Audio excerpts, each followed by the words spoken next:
marido está querendo você agora, à beira da morte, para ir lá onde ele está. Você é uma derrotada. Se joga, se mata. É isso que você merece. Se você não quiser, eu vou fazer.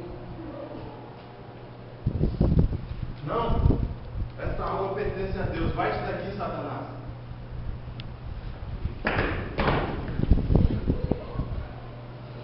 Meu Deus, tem misericórdia de mim, meu Deus. Acalma meu coração, Senhor.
Quero estar em tua presença, nem que seja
toda a honra, toda a glória seja para o nosso Senhor. E que a nossa vida possa ser a vida do Senhor Jesus. Quando estivermos na presença do Senhor, não devemos nos afastar jamais, porque o mundo lá fora nada tem para oferecer para nós. Mas Deus, Ele tem a vida eterna para nos oferecer, que é importante para nós, quando estivermos na glória do Senhor. E devemos estar buscando a cada dia. Não devemos deixar que o mundo nos segue ou nos caia, ou não nos deixe ouvir ou entender que o melhor para a nossa vida é Jesus. Amém? Pregador da palavra.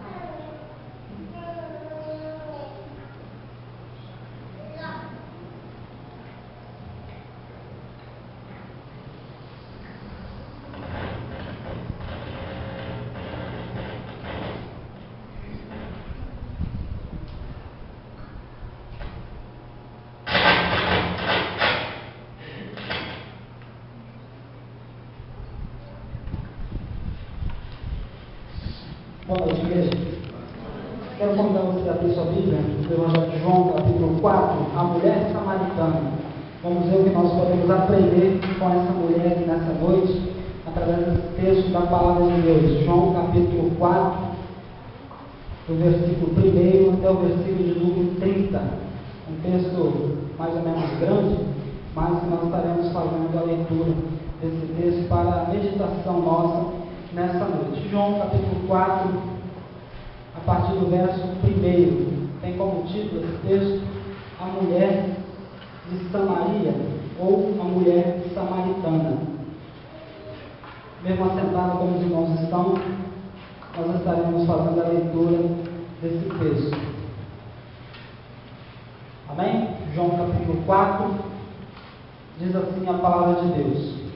E quando o Senhor veio a saber que os fariseus tinham ouvido que Jesus fazia e batizava mais discípulos do que João, ainda que Jesus mesmo não batizava, mas os seus discípulos, deixou a Judéia e foi para a Galiléia. E era-lhe necessário passar por Samaria.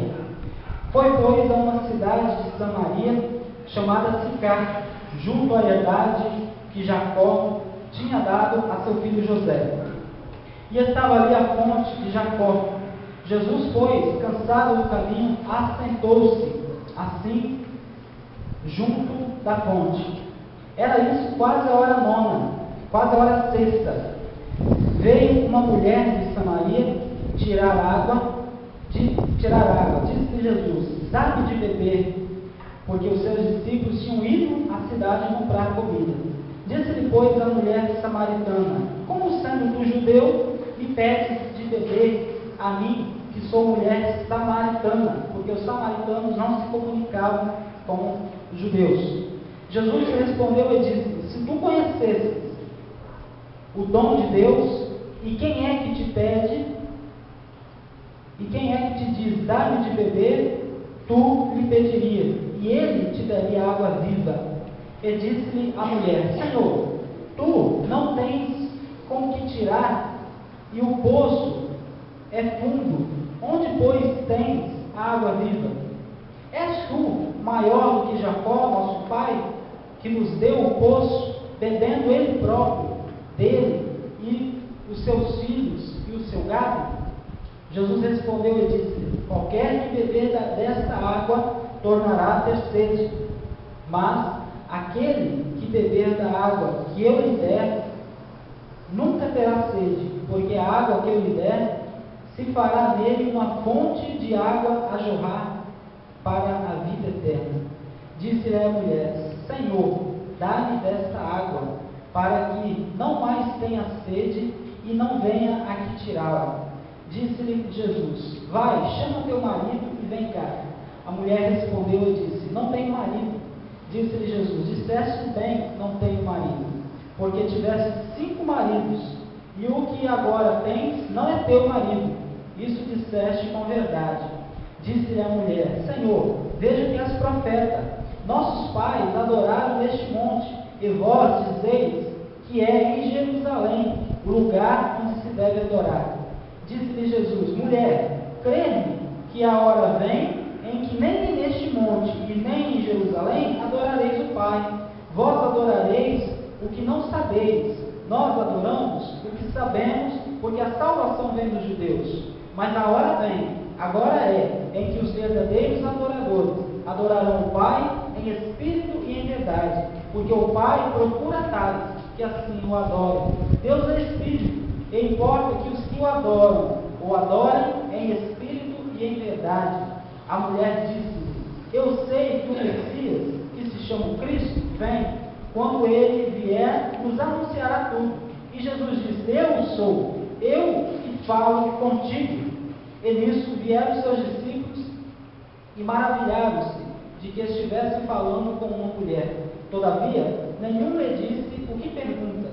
Ou por que falas com ela? Deixou, pois, a mulher o seu cântaro e foi à cidade e disse àqueles homens: vinde vede um homem que me disse tudo quanto tenho feito. Porventura não é este o Cristo? Saíram, pois, da cidade e foram ter com ele. Amém? Vamos orar? Senhor, obrigado por estarmos aqui na tua casa. Obrigado pela oportunidade, por essa oportunidade que o Senhor nos dá de poder cultuar o Senhor, de poder servir ao Senhor com a nossa vida, com a nossa voz, com aquilo que temos, com aquilo que somos. Obrigado pela tua igreja aqui presente. Obrigado pela vida de cada servo teu, cada irmão, meu Deus, cada visitante que aqui está. Obrigado pelos cânticos entoados ao teu nome. Obrigado, Senhor Deus, porque o Senhor se faz presente aqui. Aqui o Senhor está no meio de nós. Obrigado pela tua palavra que foi lida. Lhe pedimos que ela fale aos nossos corações. Lhe pedimos que cada ato desse culto possa falar em nossos corações. É assim que te oramos, é assim que te agradecemos. Em nome do Senhor Jesus Cristo. Amém. Amém. Eu quero intitular essa mensagem, a mensagem dessa noite, com o seguinte tema: o verdadeiro adorador adora a Deus com gratidão em seu coração. Amém? O verdadeiro adorador, ele adora com gratidão. Aquela mulher samaritana, nós temos algo para aprender com ela, né? Mediante o destaque ali que Jesus deu para ela, mediante a oportunidade que Jesus deu para ela, mediante a atenção que Jesus deu para ela. O versículo 3 desse texto que nós acabamos de ler, do capítulo 4, ele diz que Jesus deixou a Judéia e ia para a Galileia. E o versículo 4 diz que era necessário que ele passasse por Samaria. Geograficamente falando, era necessário porque Samaria ficava entre as duas cidades. Samaria ficava exatamente entre Galileia e Judéia. Então não tem como alguém sair da Galileia, alguém sair da Judéia e ir para a Galileia sem passar por dentro de Samaria. Então, geograficamente falando, Jesus tinha que passar. Por isso que era necessário. Porque não compensaria, não dava para Jesus cortar a volta. Não dava para Jesus desviar de Samaria. Era necessário passar por dentro de Samaria. Agora, escuta comigo uma coisa. Eu digo para você nessa noite que não só devido a essa posição geográfica dos municípios, essa posição em que era constituída a cidade, mas era necessário, se fazia necessário Jesus passar por Samaria, porque Jesus queria fazer algo. Ele queria ter um encontro com essa mulher. Ele precisava restaurar alguma coisa nessa mulher. Ele precisaria consertar algo que estava quebrado, algo que estava difuso, que estava estragado entre judeu, que era a origem de Jesus, e a sua origem, os samaritanos. Eu contei aqui hoje pela manhã, usei o exemplo em que Jesus, certa vez, foi visitar a aldeia dos samaritanos, e aí ele leva consigo dois discípulos, Tiago e João, dois irmãos, filhos de Zebedeu. Pega os dois e vão visitar a aldeia dos samaritanos. Mas quando chegaram lá, os samaritanos não receberam Jesus, só porque Jesus era judeu. Naquele tempo havia essa birra entre eles. Havia judeus e samaritanos não se ficavam. Aqui está dizendo ali, nós vemos isso agora claramente no versículo 9. Quando aquela mulher ignora a atitude de Jesus, como sendo que o judeu me pede de beber? E aí ele explica que judeus e samaritanos não se ficavam, não conversavam. E aí, Jesus, ele precisava restaurar esse laço, porque Jesus, ele veio para as pessoas, ele veio para os pecadores, e ele veio porque ele precisava restaurar esse sentimento, esse relacionamento que um dia foi quebrado, né? Esse dia foi quebrado. Queridos, hoje não é diferente dos nossos dias. Hoje, quantas pessoas deixam de se falar, deixam de conversar, deixam de cultivar uma amizade por causa de algo que surgiu entre elas, e isso dura, isso se prolonga, isso vai crescendo, isso vai sendo alimentado, mas Jesus veio para quebrar essa maldição, amém? Jesus veio para consertar o que está quebrado, Jesus veio para restaurar aquilo que está envelhecido, aquilo que está arruinado, aquilo que foi degradado pelo tempo. E Jesus, então, era necessário passar por Samaria. Tirar água da fonte da cidade era um acontecimento social. Olha que coisa interessante. As mulheres, elas se juntavam, elas marcavam dia e horário para irem lá à cidade, né? Essa cidade de Samaria, esse poço de Jacó que foi comprado por 100 peças de prata, um texto que não conta, mas se a gente for lá, né, em Êxodo, onde ele narra essa história, a gente vê que foi comprado ali por 100 peças de prata, que Jacó estabelece ali como herança de Jacó, o seu filho. Então, as mulheres marcavam um horário, marcavam a data, só para irem lá tirar. Então, era um acontecimento, era um evento social que era promovido ali por aquelas mulheres, e então iam todas, estavam lá em volta daquela fonte, várias mulheres. Mas nós observamos aqui que essa samaritana estava sozinha. E aí, o que aconteceu? Essa mulher estava sozinha lá tirando a água, justamente no horário que Jesus chega. Olha porque é necessário Jesus. E aí nós podemos dizer, né, falar sobre aquela ilustração aqui, aquela peça que os irmãos apresentaram, sobre a última chance. Foi a última chance, de repente, foi a única chance daquela samaritana, daquela mulher, de ter o seu problema resolvido, de ter o seu problema solucionado, de ter o seu sentimento ali diante do Mestre, diante de Jesus. Então, naquele tempo, se fazia aquele momento social para as mulheres irem tirarem água. Isso era uma cultura, né? Uma cultura do antigo Oriente Médio. O fato de aquela mulher ter vindo sozinha sugere, segundo a referência de Jesus, a seus 5 maridos. Então, o que isso traz para nós? O que isso diz para nós? Aquela mulher era rejeitada pela sociedade. Aquela mulher sofria de um preconceito. Ela estava sozinha porque ela não podia se misturar com as outras. As outras mulheres deixaram de lado. Não queriam essa mulher junto delas. Ela tinha que ir sozinha e tirar água. E o impressionante disso tudo é que Deus não rejeita os pecadores, amém? Mas Ele vai à procura. Jesus, Ele vai à procura. Jesus, Ele vai atrás dos pecadores. Então, por isso que eu quero dar destaque a esse versículo, que era necessário passar por Samaria. Querido, de repente hoje, São Mateus é a sua Samaria. De repente hoje, esse templo é a sua Samaria.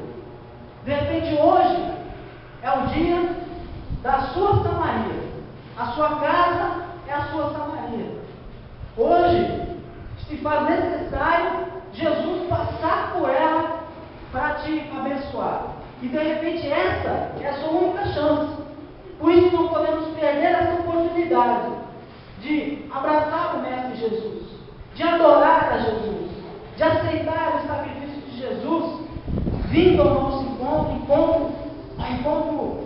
encontro, nós pecadores, nós falhos, fracos, imperfeitos como somos, constantemente nós estamos ofendendo Jesus, constantemente nós estamos desagradando o Mestre, e Jesus hoje ele vem ao nosso encontro porque ele é necessário, ele se faz necessário passar pela Samaria, e de repente hoje é o dia da sua Samaria. Amém, queridos? Hoje é o dia da Samaria porque hoje pode ser a sua única chance ou a sua última chance de se encontrar com o Mestre Jesus. É a sua chance de refazer os laços com Jesus. Como que está a sua vida com Deus? Como que está o seu relacionamento com Deus? Com Deus, desculpa. Como que está a sua adoração com Deus? Aquela mulher, ela cai numa dúvida. Ela fala no versículo 19, no versículo 20, nossos pais adoraram no monte, aqui em Samaria, mas vocês, judeus, dizem que é lá em Jerusalém. O que acontece nisso? Aquela mulher estava em dúvida, né? Aquela mulher, a pessoa, o homem no sentido genérico, o homem sem Deus, ele fica sem referência, né? O homem sem Deus, ele fica sem referência, ele fica meio perdido, ele não sabe onde adorar. Por isso que é necessário refazer os laços com Jesus.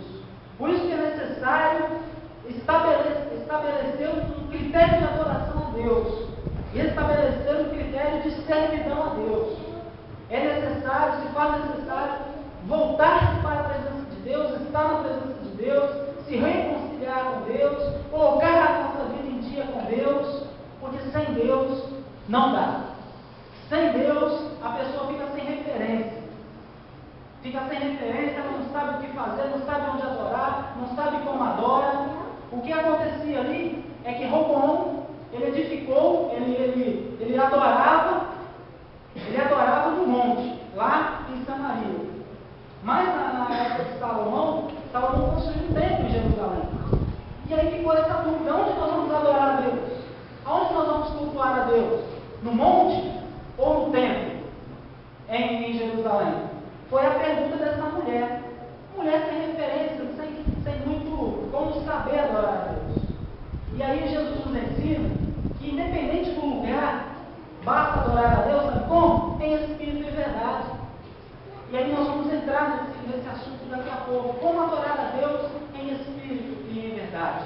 E aí Deus, ele coloca aqui, ele estabelece aqui algumas figuras de linguagem, né, para entendermos melhor esse texto. Ele usa, por exemplo, a figura da água viva. A frase indica uma fonte a jorrar água, o que se contrapõe à água de um poço. Né?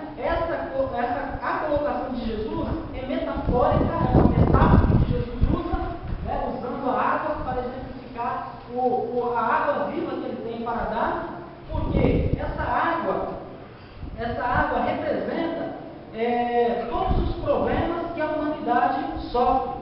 A mulher está pensando apenas na sede física, mas a mulher pensa, Jesus está falando da maior de todas as sedes da humanidade. Né? Ele fala sobre o correto relacionamento com Deus. Então é sobre essa sede mais profunda, né, que mata a humanidade, que faz com que a população sofra, que faz com que o homem se acabe, se entregue às imundícias do mundo, aos prazeres do mundo, aos vícios. É essa sede mais profunda, essa falta, né? Essa sede aqui representa a falta de relacionamento com Deus. E o que Jesus oferece, né, é um verdadeiro relacionamento, é consertar o erro, é sarar as feridas, fazer uma cirurgia espiritual no coração do homem, que carrega tristeza, carrega amargura, sofrimento, dor, falta de desejo de adorar a Deus, falta de amor ao próximo, falta de perdão. É esse relacionamento correto que Deus usa, né, que Deus fala usando a figura da água viva, essa água viva que Ele quer dar a cada um de nós. Essa água viva que você que um dia já experimentou dela, sabe, né, o que Jesus está querendo dizer, sabe o que a igreja prega, mas você que não experimentou, você precisa experimentar dessa água viva, né, desse correto relacionamento com Deus. O dom de Deus, quando as pessoas ficam sabendo de que Deus está disposto a fazer por ela como um dom gratuito de Deus, como algo imerecedor, como algo que Deus quer fazer de graça.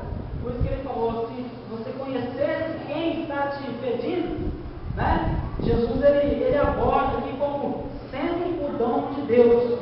em seguida, somente em seguida é que estarão em condições de enfrentar os seus pecados e buscar ao Senhor. Após receber essa água, né, que é um dom de Deus. Quando Jesus fala, chama teu marido, o desafio faz com que a mulher mude de imediato o foco do reino moral para a sua verdadeira necessidade. Ela se contrapõe aí, ela se contradiz, né? Mas Jesus ele não está abordando o meio social daquela mulher. Não é a vida particular daquela mulher que Jesus quer abordar. Não é a sua vida pessoal, né? Todavia o pecado faz essa separação, ocasiona esse bloqueio entre Jesus e o homem. Então não tem como esconder, não tem como se omitir diante dos pecados da humanidade. O pecado daquela mulher causava essa separação entre Deus e aquela mulher. Todavia o pedido não era impróprio. Nessa cultura, uma mulher casada não deveria conversar com um estranho sem a presença do seu marido. Sua resposta foi incisiva, ainda não representava uma confusão. Ela quis dizer, eu não preciso de marido, eu não sou casada, né? Mas Jesus ele vai no ponto, né? Ele vai, leva a história, leva a conversa para um lado, né? O lado de espiritual, ele leva a conversa para um sentido de reino espiritual, para mostrar para ela que aquela mulher não podia continuar nos seus pecados. Ela não poderia continuar mantendo a vida que ela mantinha. Após ela experimentar essa água viva, essa água que verdadeiramente ia saciar a sede dela, aí sim ela ia ter uma vida transformada. A água que Jesus quer dar, ela refrigera a nossa alma.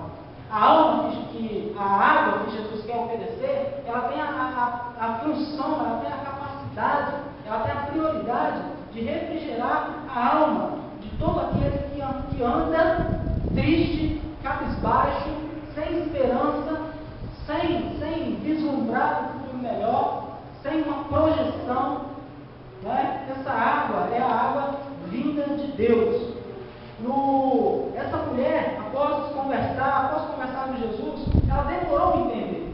Aquela mulher não havia entendido ainda o propósito. Nós vemos no versículo 10, por exemplo, que Jesus respondeu e disse: se tu conhecesses o dom de Deus e quem é que te pede, diz, dá-me de beber, tu lhe pedirias, e ele te daria. E a mulher disse: Senhor, tu não tens com que tirar água. Até aí ela não tinha ainda entendido. Ela não tinha entendido ainda a mensagem de Jesus. No versículo 15, Senhor, dá-me dessa água para que eu não tenha mais que descer, para que eu não venha mais aqui, que eu não volte a ter sede e venha aqui tirar água. Ela ainda não tinha entendido. Ela achava que Jesus ia dar uma água para ela, mas uma água que iria apenas, não ia mais voltar a ter sede, e aí ela não precisaria mais ter o trabalho de voltar lá a tirar água. Era só isso a visão daquela mulher. Ela não tinha entendido ainda o dom de Deus. Ela não tinha entendido ainda a obra que Jesus Cristo tinha que fazer na vida dela. Às vezes, queridos, você que nos visita, você que é membro, às vezes nós somos incapazes. Às vezes nós dificultamos as coisas.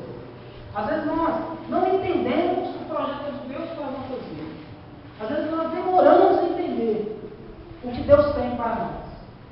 Talvez você, já há alguns anos, procura, quer saber, procura em Deus, quer saber de Deus, mas ainda não entendeu o que verdadeiramente Deus quer para a sua vida. Às vezes isso leva muitos anos, às vezes isso leva um bom tempo. Essa confusão da mulher, por exemplo, em não saber onde adorar, sem Samaria, no monte, ou no templo, ou em Jerusalém, isso levou séculos. Isso perdurou durante séculos. Ela não sabia. O povo não sabia. O povo estava desorientado. E isso acontece muitas vezes conosco. Isso acontece muitas vezes com você. Você demora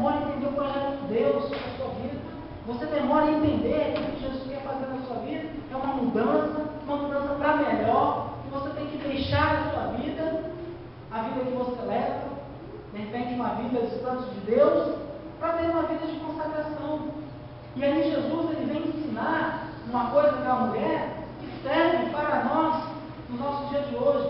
Ele fala assim, versículo 23, mas agora vem, e agora é que os verdadeiros adoradores adorarão a Deus, adorarão o Pai em espírito e em verdade, porque o Pai procura tais que assim o adoram. E aí eu pergunto para você, quem é o verdadeiro adorador? Quem é o verdadeiro adorador? É aquele que louva? O verdadeiro adorador é aquele que ora? É aquele que prega? O verdadeiro adorador é aquele que testemunha? É aquele que participa de todas as programações da igreja? Quem é o verdadeiro adorador? E aí nós podemos responder sim a essas respostas mediante a um sentimento nosso. Sim, se isso for feito em espírito. Sim, se isso for feito em espírito e em verdade. Ou seja, se fizer no sentido de querer agradar a Deus. Não adianta querer fazer isso no sentido de agradar a homens. Não adianta fazer isso porque eu não tenho para onde ir, outro lugar para ir, então eu vou na igreja. Não adianta fazer isso se prendendo nas coisas materiais. Onde a palavra de Deus fala que Deus é Espírito, é porque Deus sendo Espírito, nós precisamos entrar nessa dimensão espiritual de Deus. Não dá para adorar a Deus em uma condição carnal. Não dá para adorar a Deus pensando nas coisas materiais, terrenas e carnais deste mundo. Para adorarmos a Deus, que é Espírito, precisamos nos colocar nessa posição espiritual também, senão não conseguiremos.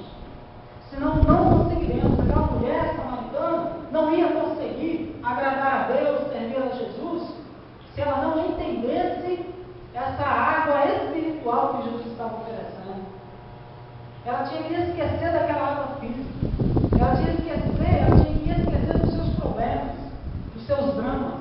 Ela precisava se entregar completamente. Então, se a pessoa fizer tudo isso, se ela orar, se ela buscar a Deus, se ela ler a palavra de Deus, se ela testemunhar, se ela fizer tudo isso, desprovido de qualquer intenção, de qualquer segundas intenções, mas se fizer no sentido de agradar a Deus, aí sim, ela estará adorando a Deus em espírito e em verdade. Só assim, só desprendendo, só entrando nessa dimensão espiritual, é que conseguiremos adorar a Deus. Mas é preciso, se faz necessário, se desprender de tudo que é carnal. Não dá para estar aqui pensando na pizza que eu vou comer após o culto. Não dá para estar aqui numa escola bíblica dominical, às 8 horas da manhã, pensando no almoço que ficou sem terminar na casa. Não dá para ficar pensando na carne que vai ser assada. Não dá para ficar pensando no arroz que está lá pré-cozido. Não dá. Não dá, tem que se desprender de tudo que é carnal, porque Deus, o nosso corpo, ele é constituído de carne, alma e espírito. Então nós temos essas três dimensões. Então nós podemos usar uma dessas partículas, né, da tríplice dimensão ali de Deus, da tríplice formação de Deus, usar a parte espiritual, essa partícula espiritual, para adorar a Deus. Para entrar nessa dimensão de Deus, entrar nessa dimensão, né, de verdadeiros adoradores.